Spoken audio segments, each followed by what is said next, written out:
Good afternoon.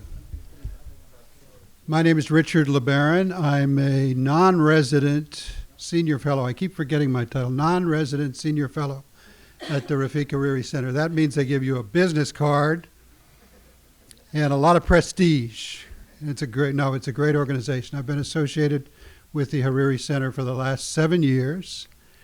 It's a center that started out very focused on the Arab Spring and is now doing a lot of other things, but we still care a lot about the issues that the Arab Spring brought up into the Arab world. And over the years, we've done such things as a major strategy report on the Middle East, half of which was sort of the geopolitics of the region, but the other half of which focused on the human potential in the region.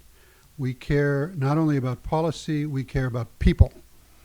And so it was a great pleasure for us to be able to do something that's never been done before, and that is to sponsor and share in with the UNDP staff for the Arab Human Development Report the first ever preview of the data for one of their reports. So it's a groundbreaking development you're part of this afternoon, so I hope you'll tweet it generously. For those of you, there's a few people with gray hair in the audience I see, but in 2002, the UNDP issued its very first Arab Development Report. And I recommend all of you to go back and take a look at it, because it was a major sort of phenomena at the time. It was not just a report. It was not just social science. It was something that really the Arab world had never seen.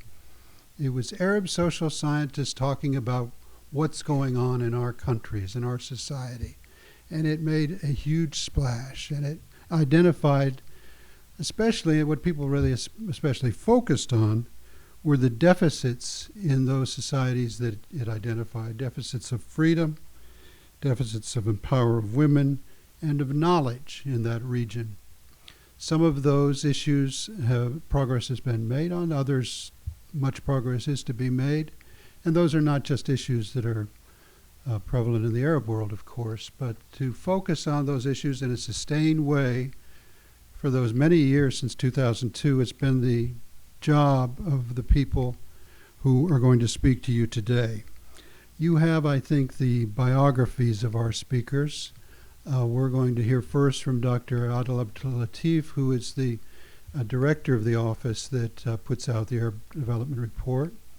And he's going to be joined by his colleague, Paula Pogliani, who is going to talk about some of the innovative data collecting techniques that they used for the report. They're going to talk a little, maybe a half hour, maybe a little bit more.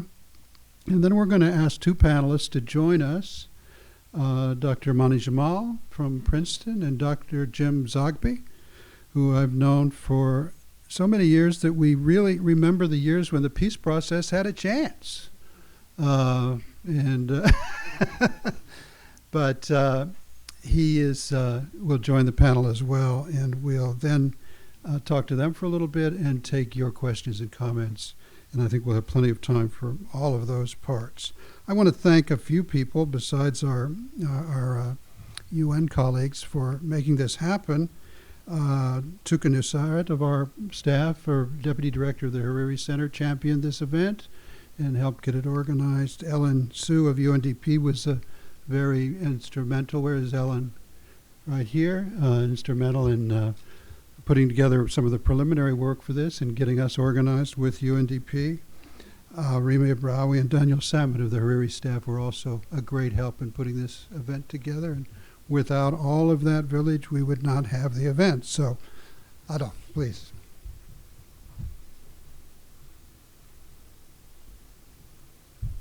Good afternoon. Thank you, Richard, and thanks. I'd like to thank the Atlantic Council actually for giving us this opportunity, as you said, for the first time that we present the preliminary results of our upcoming report, which is scheduled maybe in a few months. As last week we had the biggest event, the annual event at the at the United Nations, the General Assembly. So most of the big names were dominating what we can discuss about the Middle East and North Africa. But in this event, it's mainly we are trying to put the voice of the citizens of this region. We think, that since 2011 in particular, that people became an important actor in what's happening in the region. It's not only the big states, regional power, global power, but also people in 2011 has been actually the major actor in changing what we have been witnessing now. And actually, working with Arab Human Development Report, and particularly in the last few years, we have been trying to see how we can build an agenda that will bring the state and the people around some issues. We think, what is missing in this region is this kind of dialogue, rather than it will be settled in battlefields or in the streets. We have to find the space, and we are trying this intellectually by providing some ideas that will bring both sides. We believe still that the state has a role to play, and the citizens, they have a voice, that the government has to listen to. Because working within this zero-sum game will not actually lead to any kind of stability in this region, and trying also to think that this region will be settled through big adjustments from outside or with big players. We don't think that this will even be feasible if the people will not be included and not be listened to. And that's why we have tried in this report, as you said, Richard, we have been working all the time, of course, with Arab social scientists, and we have been also organizing advisory groups, inviting a lot of eminent people from the region.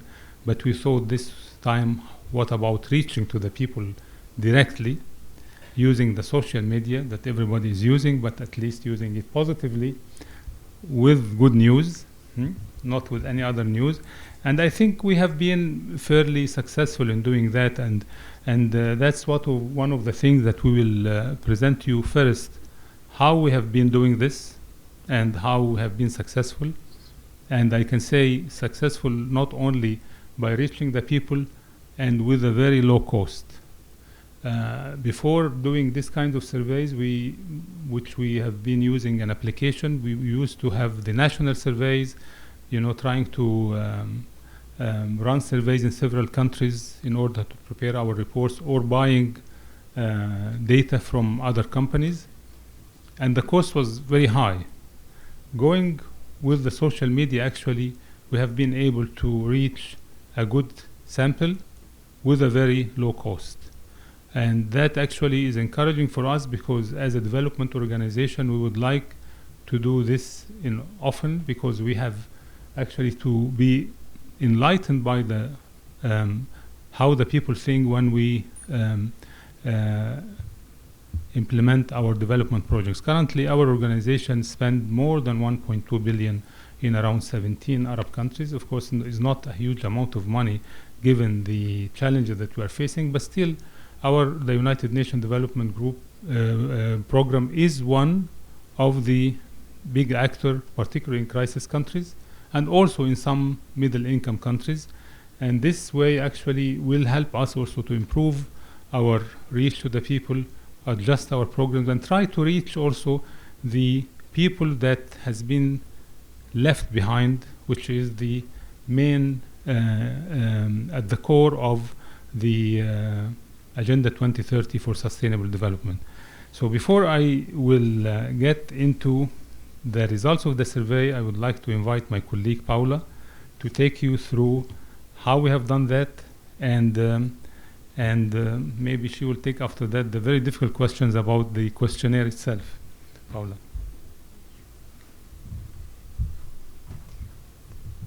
Thank you, Adel. So when we started this initiative of looking at citizenship in Arab countries, we were faced with the issue of how do you define citizenship, for example. And we decided that we didn't want to narrow down the issue to having a passport, going to vote, being part of the political system. We wanted like a more comprehensive definition of citizenship that would embark like every aspect of human life, like who is a citizen in Arab state, what is their entitlement, how can they fulfill a complete life as citizens. So because of this, we clearly linked it to Agenda 2030, which is this ambitious UN agenda for development, which was ratified by all member states in 2015, with an idea to set like clear goals and targets to be reached by 2030. This came with a very like heavy load of statistical measurement attached. Not all of this very measurable and realistic, but the idea is that we need to be aware, we need to measure the things that count so that we can act on them. So we took these indicators and we tried to see so what is this statistics telling us about the Arab states? And what we found out is that it didn't really tell us a lot because many of these indicators were missing. So what I'm trying to show with these slides, which is very crowded, is basically showing that out of like a subset of 90-something indicators that should be like clearly defined with a clear methodology, with enough data for most of the countries, basically there is only like less than 50%, 43% of these indicators are actually available across all Arab countries. For the rest, we have missing data. We have data that have been collected only 5 or 10 years ago. So it's very difficult actually to get a complete, comprehensive picture in all these areas of development across all these countries and understand where the region is going, what are the trends. Then, if you take into consideration that another imperative of our development work is to make sure that nobody is left behind, that this development reach out also to those that are marginalized and those that are the poorest, or those that would be generally excluded from development processes, then it becomes even more difficult because most of these data basically are not disaggregated. So we know something in some cases about national averages. We have a good level of gender disaggregation. We can see how men do compared to women in most Arab countries, but nothing beyond that. We don't know much about minorities. We don't even know much about how different parts of the countries are doing. If we have a sense that development is often concentrated in capitals or some region, but it's very difficult to quantify. And another aspect is that even when we do have numbers, sometimes we are not really sure that they are reliable. And they're very often contradicting the sentiment of people. Like an example would be the data that are available about inequalities. For example, the Gini coefficient, the most common one, is available for most of the country. And it's telling us that these countries are not very unequal, not compared to other developing countries, for example. But then we see that inequalities and the frustration for increasing inequalities is one of the main reasons behind many of the protests and the unrest that we see in the region. So how do we reconcile these two realities? So this was basically the main trigger for us to decide to try to collect data and to try to basically focus on what people perceive are their own development issues along as many areas as we could, to give a comprehensive pictures of what people feel about their entitlement as citizens in Arab countries. So we used a framework that it's explained in the paper that Adel showed at the beginning of the presentation. The framework is basically focused around 5 different areas where people could be excluded in everywhere, but we clearly focus the analysis on Arab countries, and also on the fact that although there are different kinds of exclusion, sometimes those different kinds of exclusion are overlapping, creating even more difficult situations for several people. So the 5 areas are discrimination. There are also possibility of exclusions that are related to the exposures to shock and fragility, to the fact that governance institutions are not accountable and responsive to the needs of people. There are the general like socioeconomic exclusions that are more linked with the access to like a different range of services. And then there is an exclusion that it depends on the place where you are born, what we call geographic exclusion or discrimination, whereby based on the fact that you are born in urban area, in rural area, or in some countries rather than others, then you are experiencing different forms of exclusion. So for each of this area, we have developed questions that try to go deeper into like how people feel that their life is responding to all these different dimensions of their lives as citizens, trying to respond also to all these different sustainable development goals that are associated to the UN Agenda for Development for 2030. So we put together a pretty comprehensive questionnaire, pretty long, like more than 100 questions altogether. And then when we get to implement the questionnaires, we decided, as Adel mentioned before, to try something new, to try something that would not link us to very lengthy process that make data obsolete very fast, and also to use the opportunity given by the new social media and the spread of like mobile phones and smartphone and internet connections in the region as in the rest of the world. So we tried this experiment with contracted a company. It's called Premise. You can check their website to see which kind of services they're providing. They have already established networks through social media in several countries in the region that we wanted to cover. So we work with them to establish networks in the other countries, and we came up with a coverage of 12 countries where people basically download this app through social media campaign. And through the app, they could access and respond to our survey. All the more than 100 questions, it was split in two. They were given tasks so that they could fulfill basically all the questionnaires as it was presented to them.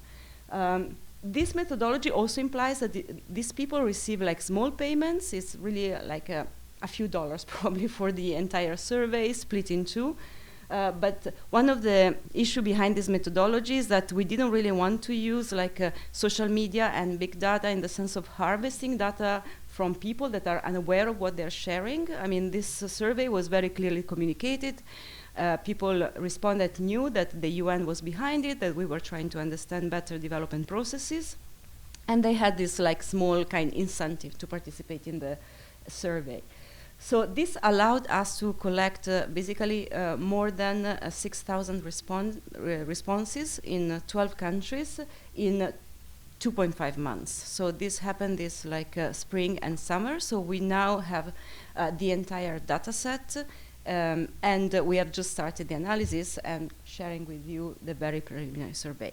The last point I wanted to tell you about is the sample, because like a legitimate concern that we had from the very beginning was about like how representative is this?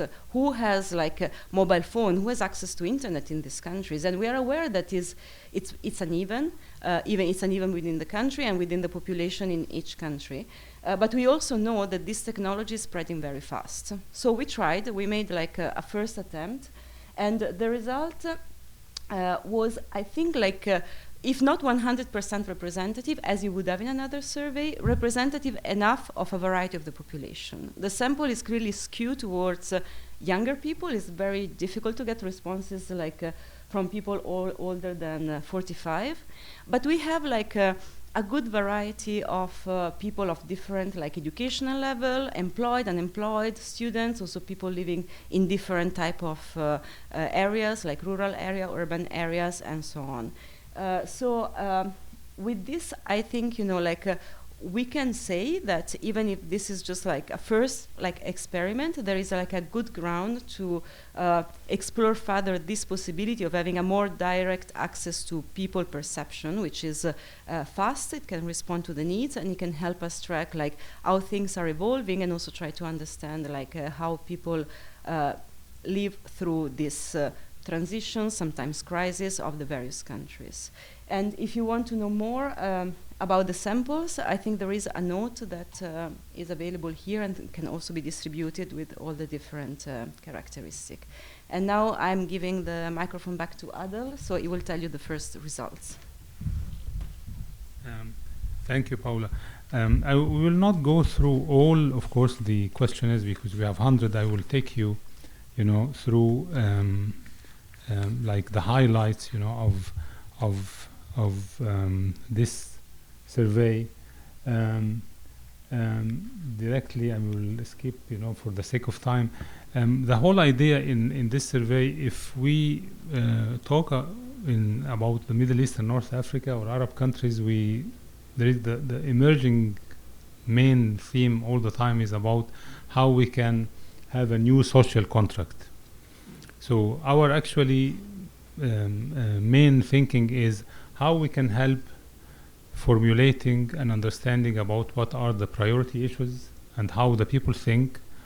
Some of the results you will see will not be very surprising because we have been addressing issues like employment and gender issues, and maybe the results are not in fact coming with new results.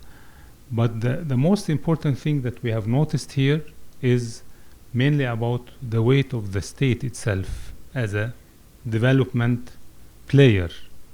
That actually we will show you and how we have been actually gathering this from the different questions that we have been answering. We covered 13 areas as you see in front of you, and in these 13 areas, of course, you will find the worst progress happened or didn't happen was actually on the question of employment opportunities. People, they still think, the employment opportunities, the question of poverty and access to food, because, of course, of the several governments have been removing subsidies. So these are the concerns, and still the gender issue, although some of the respondents say some progress happened, but if we dig further, you will find that the progress that happened actually it is not at the level that people and particularly women are expecting. What I said before is about the weight of the state. If you look at this, and we ask people if the progress happened, you are attributing this progress to who, you find only 27% the government. And if we put local authorities, because it is part also of the government structure, then we have around 40%. 60% is about other actors, I mean, we're not expecting that the government will be as low as that, but we thought that the government, particularly still because it controls the economy, the government, most of the people work for public sector, but it shows us, that the weight of the government as a player is not in the rise, it is almost going down. We cannot, of course, compare this to what people think before, but from our point of view, it is quite not a very negative thing, that people think that the government is among others, It would have been negative if the people say it's only the government is the main actor. One of the issues also that has been all the time discussed about the Arab region is the question of employment, and of course this is coming. It reflects exactly what we had in mind, that it is the worst situation, particularly among the young people, and the young people, the most of the respondents were from the youngest generation. And if you see how students think about their future, you find, that 75% they think they will not find an opportunity, which is quite high, and it gives you an idea about the gloomy situation when people think, and they are very young, that they will not find an opportunity. It is quite alarming, and we think also that the issue of employment has been all the time attributed to the question of education in the region, that people, they don't actually go to the receive education in the areas where the employment are generated. But from our side, we don't think it is only about mismatch, It's mainly about the economy is not generating opportunities, because in all the countries, even where the countries where they have a very low unemployment rate, it's not the match that makes people find jobs. People sometimes they work in jobs, not related at all to their skills, because they got trained or the market, can help them, find these jobs. But the situation in the Arab countries that there are very few jobs, that people can find, and as the governments have been providing jobs in the public sector, and they stopped doing that for maybe several decades. Of course, the jobs that are generated by the private sector and by the government are not quite enough to address the demographic increase, which is one of the highest with Africa in the world. Then if we ask people, so why do you think, what is worsening the employment opportunities? And it comes to their mind, of course, the first thing is the question of corruption. And of course that some people, very few, they have access, and the other, they don't have access. And that's the main thing is here, when we relate this to Agenda 2030, is about the people who are left behind. They don't have access to opportunities. And they put the blame, when you say corruption, it's mainly about the government is the responsible about that, and that the government cannot actually address the situation. And even in countries, if you look at the higher percentages in 3 countries in the corner, I mean, these are countries, if you take particularly the case of Algeria, it's still the main employer, and because also it has the fiscal space because of the oil revenue that can still generate, but still people think that corruption is the most important reason why they are not finding opportunities. Then the issue also about how people they would like to address this situation is only by moving. It is going to other countries, and as we are covering a lot of countries in the southern Mediterranean, you will find many of the respondents actually they consider that they prefer, of course, relocate to Europe. I mean, we were also surprised that the number of respondents, referring to other Gulf countries is not as high as going to north of the Mediterranean. So you find almost 60%, most of the respondents, particularly in the middle income countries, you'll find in the left side, they prefer going to Europe, and with less people, of course, referring to other countries in the Gulf. The issue of gender inequality or equality, women in the respondents, the female respondents consider that some progress has happened more than men. But if we go after that when it comes to the economic empowerment, you will find the gap between men and women. That 62% of women, think it is their priority, but you will find less men thinking about that, and you find 33% and 62%, which is a huge gap between men and women. We thought if we will try to help redefine the social contract, what would be the most important issues, and I will take you to the issue of equity and equal opportunities, and which of the following policy issues are of the greatest importance to the respondent. It comes very important that how people they consider access to equal opportunities is their first choice, and then the question of employment, and that the first actually preference comes back to how the government or the governments are failing in providing people with equal opportunities. I mean, this is something that after 2011, and if we put aside all the political issues, it is what mainly is about the question of access. People, they feel that they don't belong, to a society that they will have an equal opportunity. And if you relate this also to how the young people think, or the students think about they will have an opportunity after graduation or not, they think they will not. So the issue of access here to equal opportunities is coming as one of their first choice. Of course, this is not surprising. We are not saying that we have a shattering result here. The most actually important thing is whether the people think there is an actor can fix this issue or not.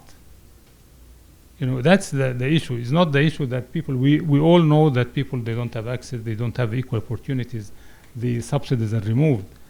The main problem here, they don't see a certain actor or actors that will be able to address this issue. And that's why, you know, protest is actually, when even it is addressed to an actor that the people think will not be able to help in addressing this solution. And we'll go again to the issue of chronism and why, you know, the increase in inequality, it's coming, you know, recurrent in their answers.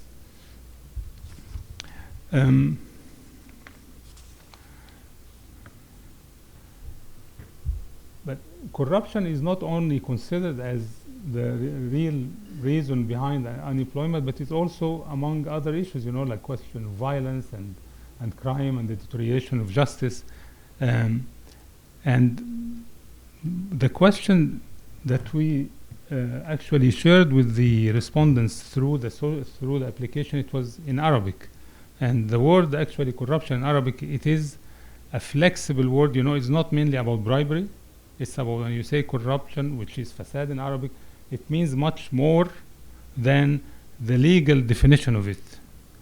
You can address, if you say a corrupt institution, it's not mainly about misuse of public resources, it's mainly about the whole system is dysfunctional.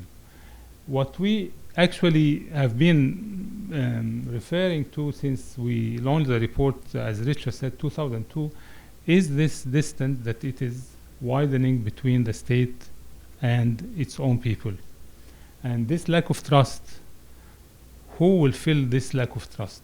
You know, if you don't have any actors formally structured addressing the government, if you don't have NGOs or political parties or any other group, you know, trade unions that will be the medium between the state and its own citizens, you know, this gap will be filled all the time by going to the street or instability, where people will be voicing their concern, and they doubt that even when they air their grievances against the government, they doubt even that the government will be able to address. That's actually is the main challenge that we, and the main thing that we are trying to draw the attention of governments, that responding to the needs of the people is the only way to achieve stability. Even if they will be failing actually to address all their concerns, they will not be able to provide employment to everybody. But creating this kind of bridge will, of course, reduce the tension and start creating, you know, a space that both the government and the people, through representation, will be able to find a solution. We have actually a very good example of what happened in Sudan recently. You know, it could have actually moved to the path that happened in other countries, but the fact that the government accepted, you know, to find a transitional period of 2 years and create a space to discuss a lot of issues that may not be settled, particularly in an economy that has been under siege for a long time because of the previous government, that actually provide a certain, you know, solution where we can see that there is an improvement in how the different governments or different authorities are trying to address the impasse in which the society is going through, not only the state. The last one is, it shows you, you know, if in case there is an emergency, people never thought about the state, you know, that it is number one, you know. I mean, you have to go maybe to the fourth. Only 18% considered that in case of emergency, the state will be the first to call on. and people still think about their own networks, the community, which is also not as structured, you know. And local authorities, you know, even is becoming more important than the government itself. And civil society organizations, they are not that much far, you know, from the state. That, in fact, you know, our aim is to show the government, you know, that understanding the gap and using data is not a bad thing, you know, because we know that most of Arab countries sometimes they would like to hide the data that they have or they don't show. It's not that we are actually, when we present data, we is not pointing at the bad thing, because if you go to a doctor and the doctor will hide or not tell you why you are using data, is to try to address things, not actually to put ranking. You know, we are not saying that this government is doing better than the other. The importance about data is going to where the government has to intervene, and the fact that most of the governments have been actually ignoring all the symptoms of the challenge that they were facing. It shows, you know, that they reach this point, that they become a marginal actor, where people will never, you know, try to go to the government when they have any problem. And if going through the statistics and put the survey on the side, in the last 2 or 3 decades, most of the people were trying to find solution for their own problems. If you don't have a job, then you have the informal economy, the informal employment. If you don't have housing, then you have informal housing. If you cannot voice yourself through an NGO or a political party, then you go to the street. So we tend to reach to a situation where everything is informal, where when everything is informal, the government and its control, of course, diminishes. The soft power of the state diminish, and the power that will be mainly concentrated in security and the force. And that's the signal that we are sending, you know, how you strengthen the soft power, how you engage more people, how you provide more space. It will give also the government a bigger say in the future of the society. And I remember watching the protest in Algeria, and there was from France 24, you know, a journalist was asking some people in the streets of Algeria in Arabic, what do you think about the deep state? So one of them said, I hope that the state was enough deep, you know, to provide us. They are not deep at all. So even people, you know, think that the government has been, its role has been eroding, and this relationship that has lost, it confined the government to a very narrow role that I don't think that they should be happy about it. And we also, if you go to statistics and compare Arab countries when it comes to tax collection, you will find that they are among the lowest in the world. I mean, who is paying taxes? If you have everything is informal, then, you know, the fiscal space that the government is trying to expand, particularly in the middle income countries that they don't have oil revenues, is actually shrinking. And even if they try to reduce subsidies, they cannot that much, you know. They can, even if you abolish all the subsidies, you know, then the whole relationship with the society will be actually very thin. So they have an interest still to continue the subsidies, because for the simple reason they don't have, you know, the citizen that they will tax and provide them with revenues. I hope that I respected the 30 minutes, and thank you very much, Richard, and thanks you very much for allowing this for us to this opportunity to share the results of this survey. Thank you.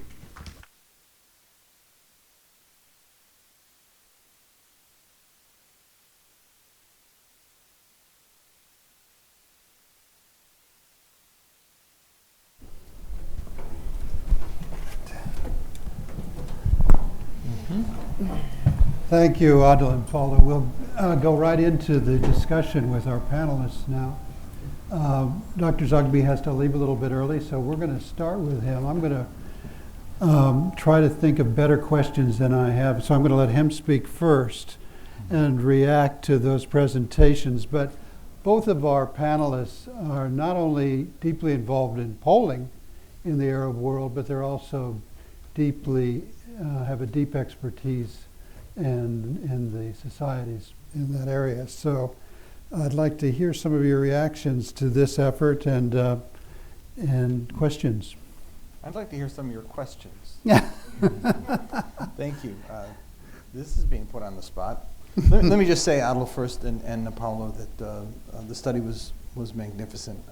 I do want to see the polling data, but the book lit itself on the report was stunning and important, and a lot of food for thought. And I appreciated the opportunity to go through it, and I'm appreciating the opportunity to react to it. A couple of just top-line reactions to the broader set of issues raised. Several years ago, I had a meeting in my office with, as was the case every 6 months, they'd change the head of the Syrian National Council, and they would come through Washington. And one of them came to visit me, and it was a conversation I won't forget, because after the first sort of 20 minutes about the problems in Syria and the problems in the council itself and the difficulties that they were facing, he got up to leave, and he got to the door, and he stopped and he turned around and he said, "Where do you think we're going? Where do you think we'll be?" And he paused for a moment and he said, "I mean, like in 100 years from now, where's the region going to be?" Well, he became my favorite Syrian and Arab at that moment, because that issue of the very long view is something absent in a lot of our thinking. This obviously gives us a baseline and helps us focus on where we're going. I remember flippantly saying to him something very similar to what I'd said when I spoke at a synagogue, and I got asked a question about something. Like, the question was, do I believe in mixed marriage? And since my mother and father were the same religion and same last name and same village in Lebanon, but my mother's grandmother had come from another village that had been feuding, that was a mixed marriage. My wife is Irish and I'm Lebanese, mixed marriage, and I have a daughter married to a Jew and a son married to a Muslim and a daughter married to a Methodist and another one married to a Baptist, and my fifth child is gay, and I don't know, and she's married to somebody who's also Jewish. And so I said, yeah, I guess I do. We call it America.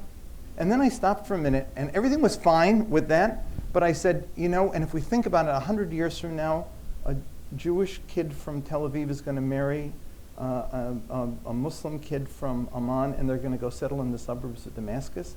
That's the way the world is moving, and we're in a hiccup phase right now. But taking the long view is critical. So as I was thinking about regional conflicts and thinking about refugees, because it shapes a lot of the discussion here.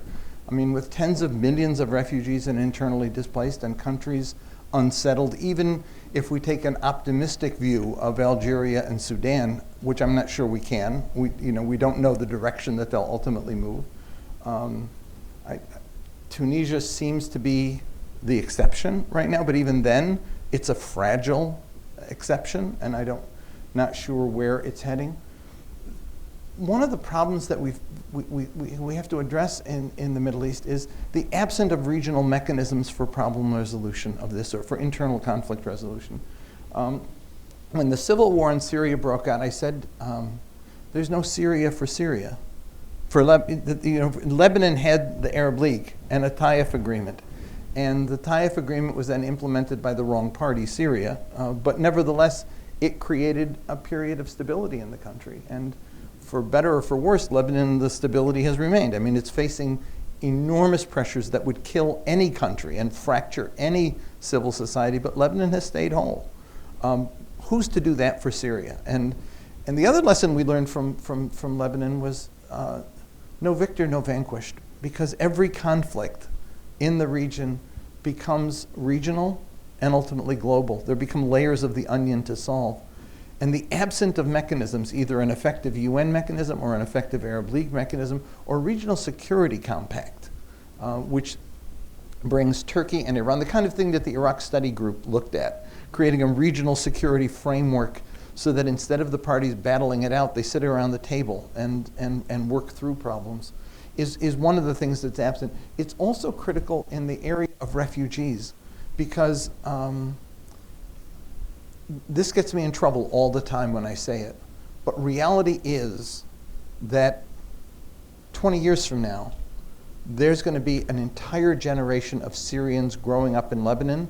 It's their home, they're not going anywhere, and we have to get over it and deal with it. Lebanese don't like to hear it, that just like they didn't like to hear Palestinians are going to stay, but they did. Jordan is facing the same issue with both the remnants of the Iraqi refugees, many of whom have moved out, but they're still there.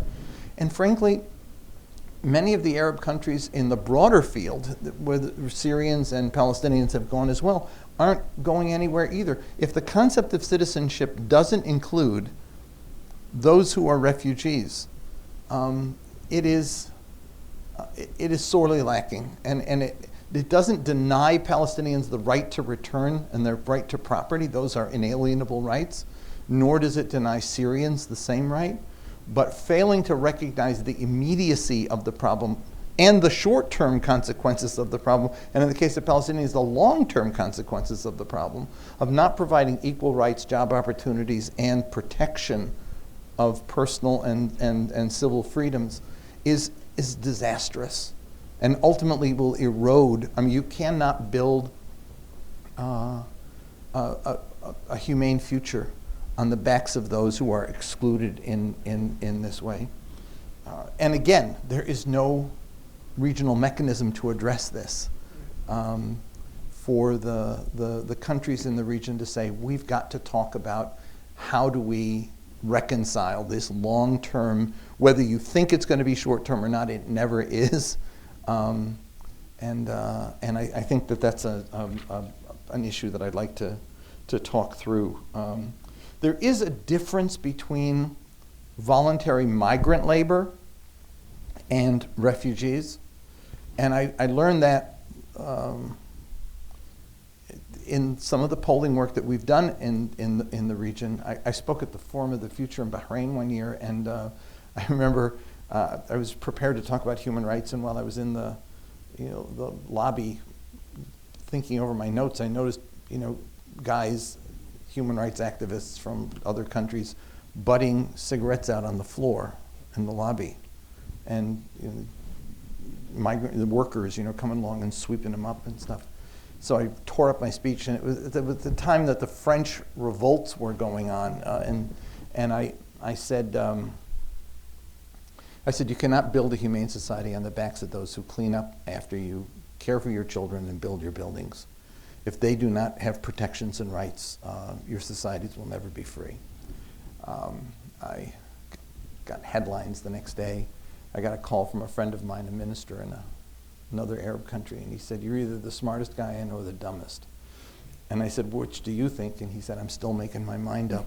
But it brought me into the issue of, I was invited then to a couple of different countries to look at migrant labor and to do actually interviews and surveys in the migrant camps to find out what they really wanted. And what I found was, and when we met with them and then also with the sort of the ministers from the countries, the sending countries, we found that while we consider conditions deplorable, they looked at them in some instances as not far different from where they'd come, but the remittances were critical. And when asked, do you want to become a citizen here? The answer was no. Do you want to bring your family here? No. They wanted to stay in their village in the Philippines. They wanted to go back to Pakistan. They wanted to go back to Bangladesh. And they wanted their families to be well off, and they were making an incredible sacrifice to provide for their kids. I think that a mechanism larger than just the countries involved, but the sending countries and the receiving countries, to work through the protections for migrant labor and to confirm the status of migrant labor in countries is another critical area to look at as we move forward. And then just finally the issue of investment. We talked about that a bit over lunch. I got into a thing one time with a journalist here who said the problem with the Arab world is that there is no Silicon Valley. And I said, but there is. It's called Dubai. If you're a young, enterprising Syrian or Lebanese or Egyptian and you have something you want to do and create, you go to Dubai. And that's where you can actually do it. The problem, as we all note, is the lack of intra-Arab investment. Frequently there's money given, but it's with strings attached. But the Arab world has not become a trading bloc among itself. It has not taken advantage of its regional growth capacity, nor has it achieved the level of regional integration that allows for free flow of labor and ideas and again, investment. And so taking the data here and having the long view of how do we create regional mechanisms on economic growth? How do we create regional mechanisms to deal with migrant issues and refugee issues? And how do we deal with regional issues that involve conflict resolution? All of those things sort of come out of here, but seem to me to be provoked by this discussion that I think become important. And just one final thing, maybe not to pour water on the whole thing, but to just sort of, as I was reading through the report, I was doing my own personal reality check. And I was, don't take this wrong, folks, but in the United States, 11 million undocumented migrants living in the shadows, 2 million people evicted from their homes annually. 500,000 annually declare bankruptcy because of healthcare emergency or because of loss of work and income due to healthcare emergency. A third of African American males under the age of 39 are in prison, in the prison system, awaiting trial, serving a sentence, or on parole. In the black community, in many major cities, high school dropout rates are in excess of 40%. We may be wealthier, but the income disparity is one of the highest, the highest of any industrialized country. And these are issues that I think are global questions. So we need long-term, long-view stuff here. But I think that the issues you raise are manageable in the Arab world, but they require future vision. There need to be more Hani al-Bahr's across the region. Having a 5-year plan or a 10-year plan is one thing, but having a 50-year, 100-year plan, I mean, where do we want to be? What do we want it to look like? And what are the problems now that we have to begin to address of these questions of rights and necessary growth and respect for institutions that we can actually begin to talk about so that we can move forward? Thank you. Thank you, Jim. I forgot to mention that the first time I met Jim, it was not as a pollster. It was not as an expert on the Arab world. It was as a senior member of the Democratic National Committee, because he cares deeply about people and how to affect change in his society as well as other societies. And he's been consistent for many years in pursuing social justice. Jim, what about the long-term perspective? The first report was in 2002. Here we are 17 years later. What's gotten better? Well, again, it's a reality check. Let's understand that income inequality has been growing in America for the last 40 years. I know. No, I know. I think what's gotten better is I think there's a greater debate in the region about these issues, a greater awareness, which always precedes action. Arab Spring didn't die. It left seeds, seeds which get planted, and it's an irreversible process. The region's in conflict now, and there's people who despair over conflict. We're killing so many, and want to see it as almost as part of the Arab gene. But I always remind people that in the last century, Europe killed 55 million of its own people in 2 world wars, the Iron Curtain, and all of the social and political conflicts in between. The Arab region is in, I don't want to dismiss it and say it's a hiccup. It's bigger than a hiccup. It's a tragedy. These are some fragile governments, but some very corrupt and ossified state structures that have given way because there was a lack of confidence, because they couldn't solve problems. I remember I was in Egypt during in the aftermath of the earthquake, and seeing the lines outside the government building of people waiting to get a paper stamped, validating that they had a death or a loss or property damage. And then I was told that people waited in line all day to get it stamped. And then if they didn't get it stamped that day, to go to the next building to collect the money, they had to come back and get in line the next day. Meanwhile, the Muslim Brotherhood is in every neighborhood passing out money. And that is not the ideal system. And they had an ideological bent to what they were doing, but nevertheless, taking advantage of the lack of capacity of governance to address these issues. This was just an immediate crisis. Was not unlike the George Bush Katrina disaster. That was his downfall. And this creates you're right, I mean, people know that there are problems, but people also, if they know that there's a problem but have no respect for the institutions that are supposed to be solving the problems, it's another story. And so I think that's what's gotten better, is that people are talking about this and thinking. In all of our polling, we find what I call an Arab Spring effect. Whereas in the past it was always top priorities: growth of jobs, education, healthcare.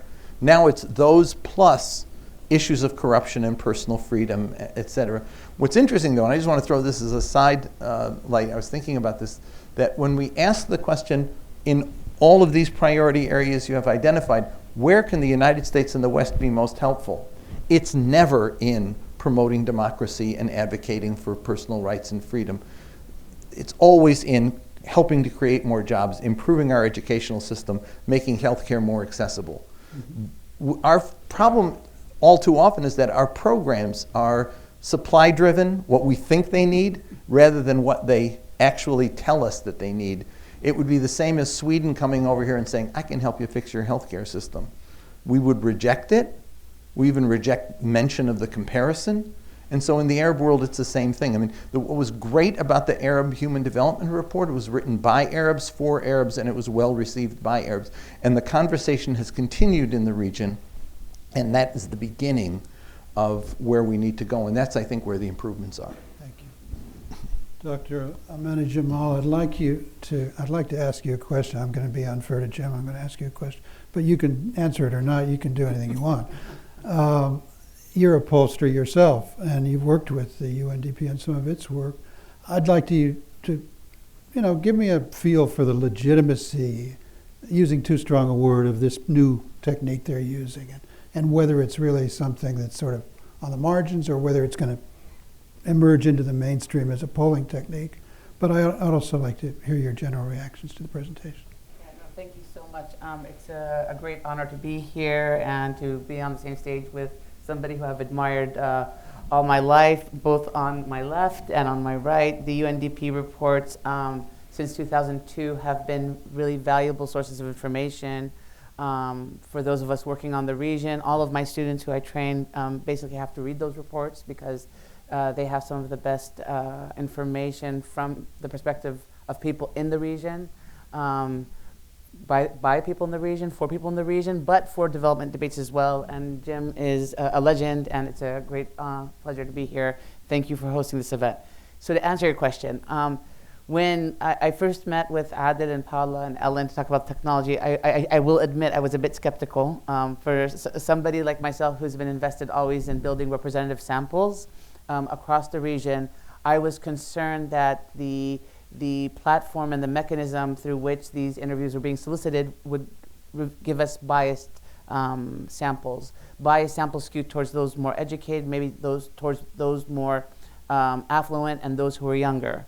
After several meetings and pushing both Premise, the company that was actually conducting the interviews, and talking to Paula and Adil and Ellen and a very magnificent team of people working on this, I became convinced that yes, we're going to have some skewness in the sample, but it's going to be very, very valuable information.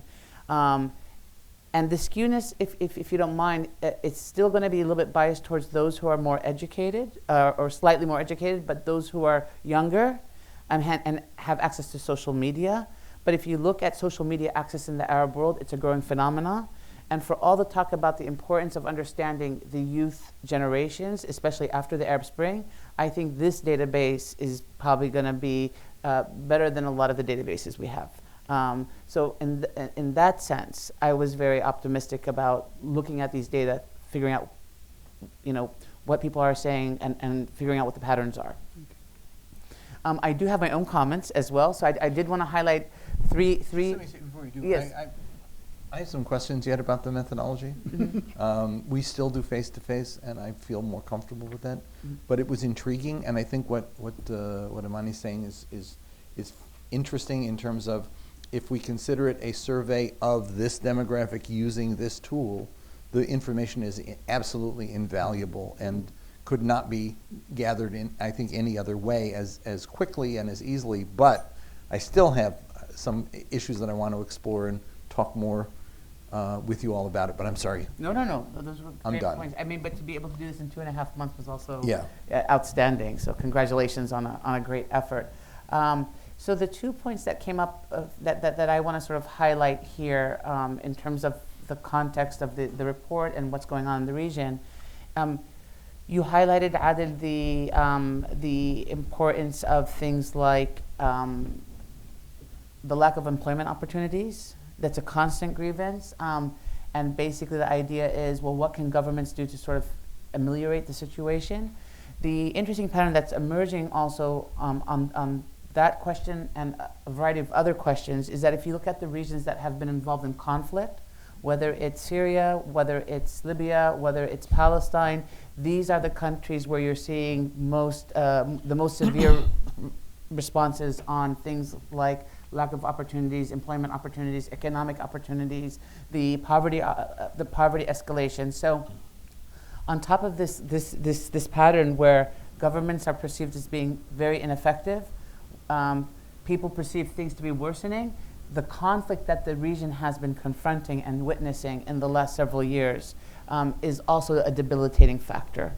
And so I think in terms of thinking about this and thinking forward in terms of a development agenda, how does one sort of handle these issues, especially since development relief is often in the form of addressing immediate grievances, immediate needs, food, things of that sort, but with addressing sort of post-conflict societies, where is the vision for sort of building this employment infrastructure or poverty alleviation mechanisms that can sort of carry societies through the immediate, not only the immediate, but the long-term time horizon to handle these issues. So that's the first one. I mean, when we think about the lack of development in the Arab world, or at least the ongoing grievances, this is a very heavy conflict-ridden society, and we're seeing this in the polling as well. So that's my first one. The second one, the second point that comes out, and Paul and I were sort of discussing it a little bit earlier today, is the idea of these grievances and basically who's going to solve the problems, right? So we, as both as academics, but as policymakers, we want to sort of figure out where are the solutions, who's going to address these problems, how can we address these problems, what role can civil society play, or the international community, or the domestic audiences. And what's interesting is that there's this dualism, at least in terms of how, if I may, how the youth are responding to these dilemmas. So on the one hand, what we see is that the state and local government and the state emerge as probably the one actor that the respondents are saying should be doing more or could be doing more, or because they haven't done more, things are now worse. So the state is a focal point. But as Adil also pointed out, that's only 40%. The state is only receiving 40% of responses in terms of responsibility or agency to do something. Another 60% are scattered across several other categories, whether it's the international community, civil society, informal institutions, things of that sort. So it creates this dualism. One is that we don't really have this one institution, this one actor, if you may, that is seen as responsible for trying to help societies move forward in an overwhelming way. On the other hand, where you do find plurality, it is a state that is seen as often ineffective, if not illegitimate, especially when you look at the corruption scores being so high. This creates a dilemma, right? Because if you think about the role of the state in any society, and we can talk about whether the definition works in democratic societies, but more or less, a state needs to be able to comply to the rule, with the rule of law. It needs to be able to provide for its citizens, and it needs to be a legitimate source of political authority. You could disagree with whoever's in power, but nevertheless, the state is seen as a legitimate source of political authority. And what we're seeing, especially among this youth generation, is that the legitimacy of the state, I think, is falling. It's still, people are sort of galvanizing behind it, but it's still falling. And if we are worried about the youth grievances, and even the example that Jim made about the Muslim Brotherhood is not the same actor. There is no basically credible social actor distributing or redistributing on the ground in the Middle East. So it's either now the state or these other entities, but I think there's a lack of legitimacy in the region, and this is going to affect the youth population in profound ways. So we have to think about this, and it's no wonder that most of the youth want to immigrate. And that's going to that's just going to compound the brain drain effect that we've already witnessed across the region. So it's sort of pessimistic. And I'm trying to think here, I don't ever like to end a talk on a very pessimistic note, so where's the silver lining? And in the spirit of my being able to ask questions, I sort of want to ask this panel, where is the silver lining here? Thank you. Well, I'm going to let the panel answer that, but They're part of the panel too. they're part of the panel too. But I promised this audience that they would be able to ask a question or make a remark, and we're running out of time. And so what I'm going to do is ask the audience for a few questions, and then Adel and Paula, I'm going to give you the last word to respond to anything or to add anything you'd like. And I wish we had more time because this is a fascinating discussion, but this room is in much demand. This young lady right here. Yeah. So thank you all of you for being here.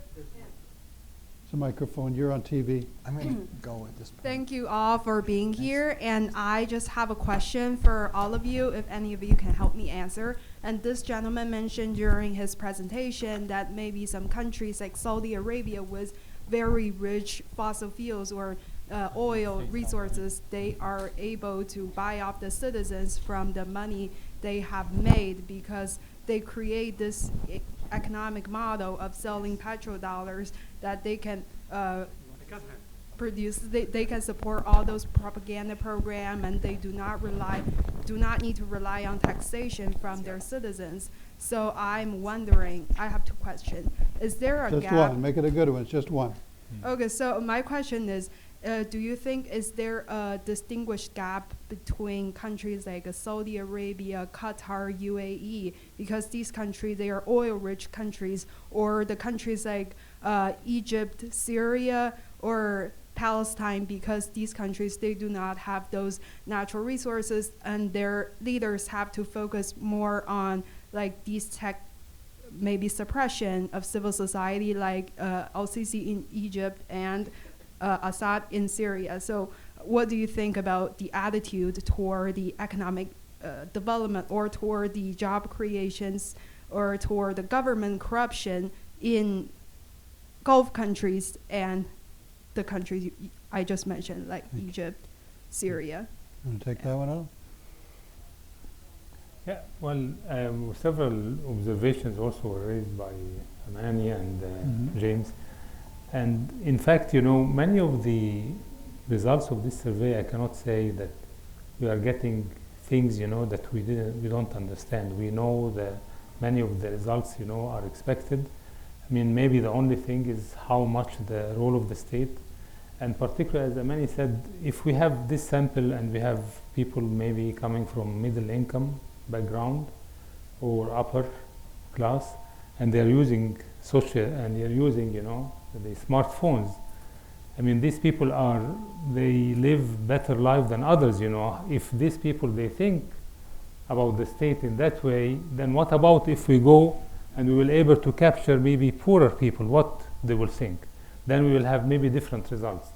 And that actually is an indicator that even the middle class itself is starting, to think in less positive, if I put it like that, about the state.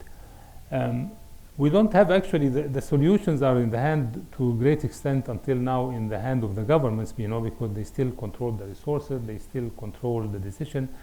But the gap that we are witnessing between the state and the citizen would require, of course, an attention. We have said that before in our previous reports, but now I think the situation is almost the fault line, between a conflict or between going through stability.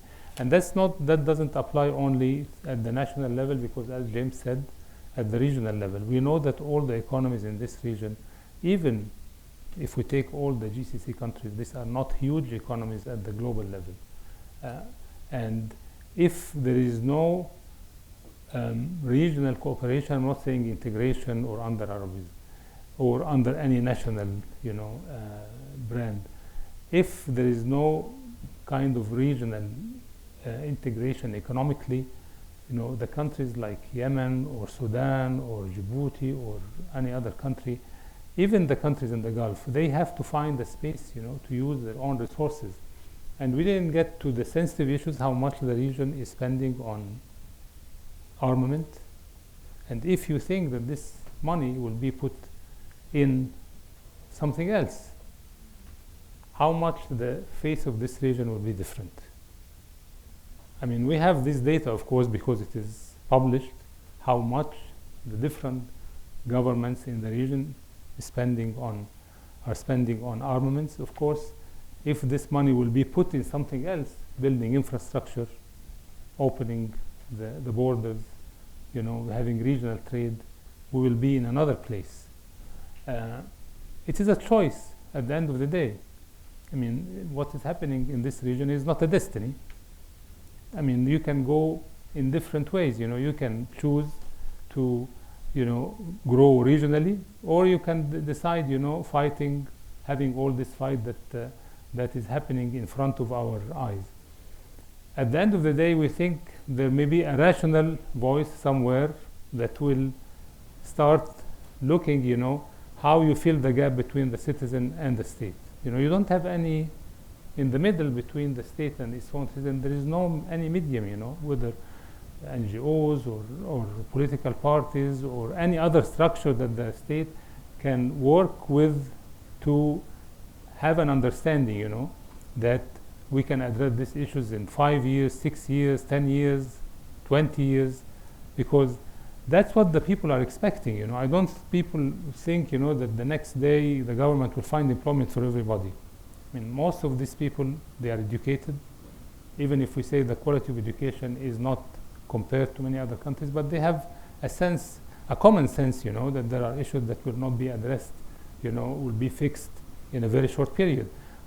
But the problem that the government is not connecting to its own people, that's, I think, that where people, they think, that they are almost, sidelined, and the government still think, that they can have this, top-bottom, vertical, governance system that reached to its end in 2011, even in the countries that are still stable, I mean, this whole model, it's almost expired. Even in the countries with some revenues, it is a matter of time. What James said about the long term, we have been using since the first Arab Human Development Report the question of demography, because this is what you say, the silent long term. I mean, if you look at the numbers and countries, how much they have doubled in few decades, that was a sign of progress, because health was improving, and thanks to the government for that.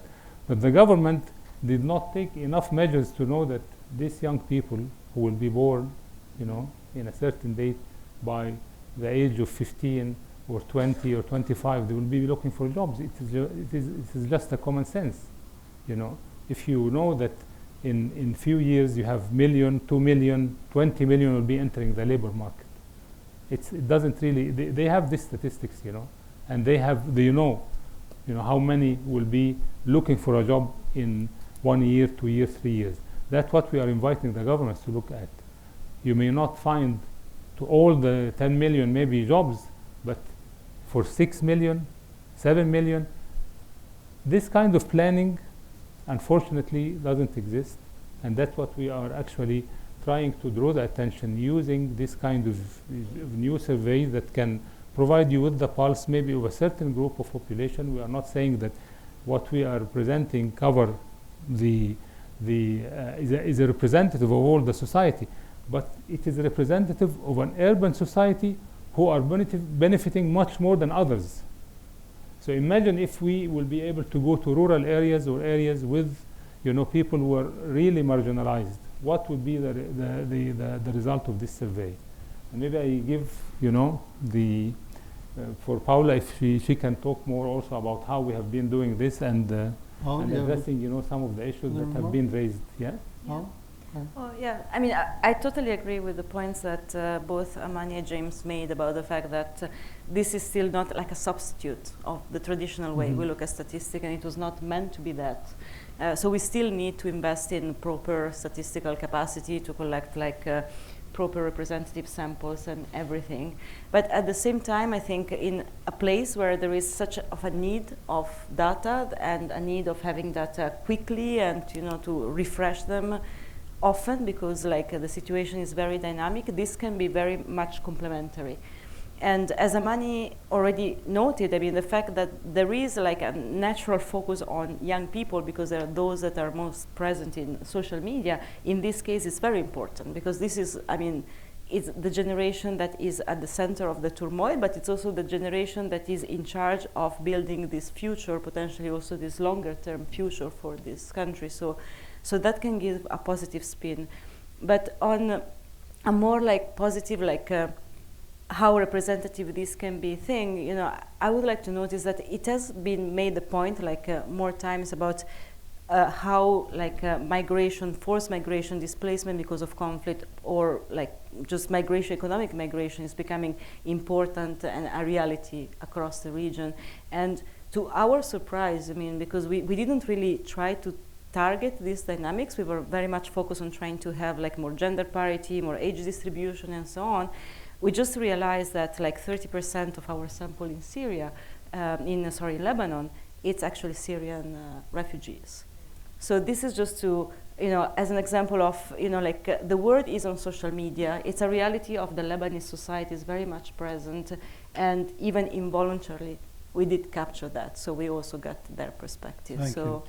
There is, I think, hope and use for this kind of technology. I think it's a fascinating technique, and I think that everybody except me is going to be on social media in the next 10 years. So, and you're not interested in my views anyway. I'm an old white guy.